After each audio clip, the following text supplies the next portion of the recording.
In the philosophy of the Aethelgard celestial navy, movement was sacred. They believed that a starship should move through the void like a thought, silent, precise, and uninterrupted. Their entire technology base was built around the concept of zero-inertia fluidity. Their ships were beautiful, chrome-plated works of art that utilized advanced gravimetric drives to perform impossible, sweeping curves without ever losing momentum. Crucially, they despised projectile weapons. To fire a physical slug was vulgar. It created noise, it created mess, and worst of all, it created recoil. Recoil was the enemy of precision. Recoil disrupted the perfect flight path. Therefore, the Aethelgard armed their fleet exclusively with null-point energy lances. These were focused beams of exotic particles that could slice through shields, but exerted absolutely no backward force on the firing ship. An Aethelgard pilot could maintain a mathematically perfect spiral trajectory while firing 1,000 beams a minute, never deviating from their chosen path by even a millimeter. They called this the divine flow. When they engaged the human fleet in the cluttered debris belt of Sector 7G, they expected to see clumsy, stuttering primitives trying to fight gravity. They expected an easy lesson in elegance. Fleet Master Valkyries, observing from his flagship the Silent Grace, watched the human ships on his tactical display. They were hideously ugly, boxy, scarred hulls covered in external piping, heat vents, and disproportionately large cannon barrels that stuck out like angry fingers. "Look at them," Valkyries broadcast to his wing commanders, his voice a soothing melodic chime. "They are floating bricks. They rely on explosive chemical propulsion to fire crude lumps of metal. Every time they fire, their ships shudder and jerk like dying animals. They have no flow. They have no grace. Trap them in the gravity well of the gas giant, and let us dissect them with precision." The Aethelgard fleet moved in a perfect, synchronized sphere, closing the net around the human task force. Their energy lances flickered silently across the void, painting target locks on the human engine clusters. On the bridge of the human heavy destroyer UNS Newton's Wrath, Captain Bull Maddox was strapped into a crash couch that looked more like an ejection seat. The bridge wasn't quiet. It vibrated with the deep, subsonic thrum of massive hydraulic recoil dampeners priming for action. Maddox chewed on a nicotine gum, watching the sleek alien ships dancing around his formation. "Captain, they've locked our maneuvering thrusters," his helm officer reported, sweat beading on her forehead as she fought the controls. "They're trying to herd us into a kill box. Standard engines can't match their turn rates. We're too heavy to break the encirclement using conventional burns." Maddox grinned. It was a terrifying expression that involved too many teeth. "Who said anything about conventional burns, Lieutenant? They think we're trapped because they think our guns are just weapons. They forgot the first page of the physics textbook." He slapped a heavy red switch on his console labeled, "Recoil Drive Override, Engage." "All ships, this is Bull," Maddox barked over the fleet comms. "Listen up. These shiny bastards think they know how to fly because they can ignore physics. It's time to teach them the gospel. Forget the maneuvering jets. We are steering with the main batteries now. If you want to turn left, you fire right. If you want to stop, you fire forward. Let Isaac Newton take the wheel. Execute pattern Delta Chaos." The Aethelgard fleet closed in for the kill. Valkyries lined up his flagship for a perfect, recoilless strike on the human leader's bridge. His flight path was a smooth, unbreakable arc. Then the human fleet exploded into violence.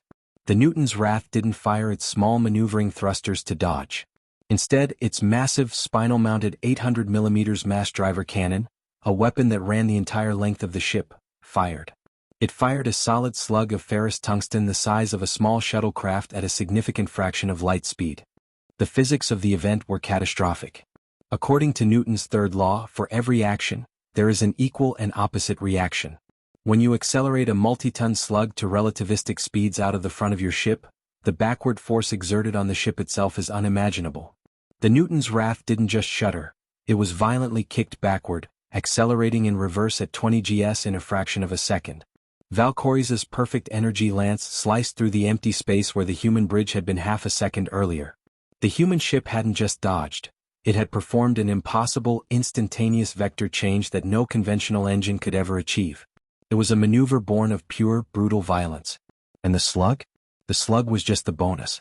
The massive tungsten round, fired primarily as a maneuvering thruster, screamed across the void and slammed into an Aethelgard cruiser that was holding the formation's flank. The elegant alien ship, built for slicing beams and not kinetic impacts, simply ceased to exist.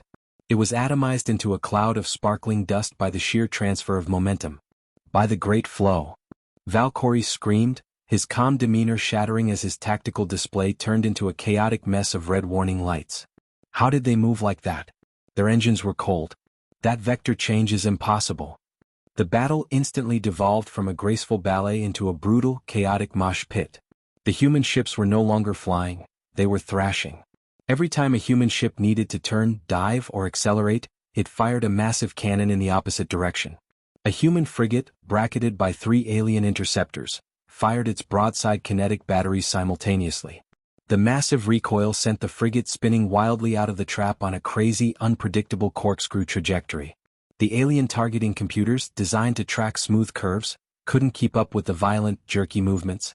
Their energy beams slashed wildly into the darkness, missing the tumbling human ships. Meanwhile, the air was thick with human metal. The slugs fired for maneuvering were tearing the Aethelgard fleet apart. It didn't matter if the humans aimed perfectly, there was so much high-velocity ordnance flying around that the elegant alien formation turned into a shooting gallery. Maddox was laughing as his ship bucked and kicked like a wild bronco under him. Every time the main gun fired, his harness dug into his shoulders, and the whole ship groaned under the stress. "Helm, I need a hard 90-degree turn to starboard now," Maddox yelled over the roar of the loading mechanisms. "Firing portside retros," the helm officer yelled back. "KOM." A battery of autocannons on the left side of the ship erupted, spewing thousands of depleted uranium shells into the void. The violent kick shoved the nose of the Newton's Wrath around in a brutal snap turn that would have pasted a human crew against the bulkheads without inertial dampeners. The ship swung around just in time to bring its main spinal mount to bear on Valkyrie's flagship, the Silent Grace. Valkyries watched in horror as the ugly, scarred muzzle of the human cannon aligned with his bridge. He tried to evade, but his graceful engines were too slow to counter the human's violent movement.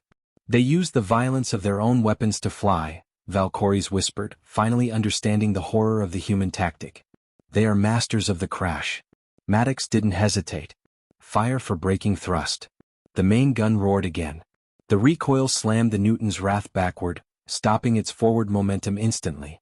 The giant tungsten slug crossed the distance and cored the Aethelgard flagship from bow to stern. The beautiful, chrome vessel didn't explode gracefully, it shattered like glass hit by a sledgehammer. The remaining Aethelgard ships broke and fled. Their philosophy of the divine flow had been utterly demolished. They had come to teach a lesson in elegance and had been beaten to death by physics. The Galactic Council later analyzed the battle data. They were appalled by the human tactics. The structural stress placed on the human frames was immense. The G-forces endured by the crews were near lethal. It was ugly, desperate, and horrifyingly effective. When asked by a reporter how his fleet managed to outmaneuver the most graceful ships in the galaxy, Captain Maddox simply patted the warm bulkhead of his main gun. "They wanted to fight with zero inertia," Maddox growled, lighting a cigar that was strictly against regulations. "But out here, inertia is the only thing that's real.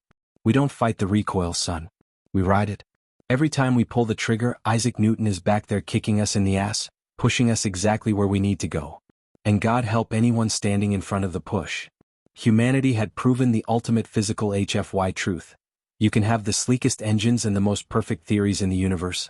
But sometimes, the fastest way to get from point A to point B is to strap yourself to a giant explosion and let the laws of physics violently throw you at the enemy. We are the ones who don't fear the kick. We are the recoil prophets. This has been Apex Sci-Fi. For every action, there is a devastating reaction. If you enjoyed this chaotic victory of brute force physics over elegant design, hit that like button. Comment below. What's your favorite example of a so crazy it just might work tactic in sci-fi warfare? Subscribe for the next conquest of Saga X, the Iron Spear. The gun has fired. The ship has moved.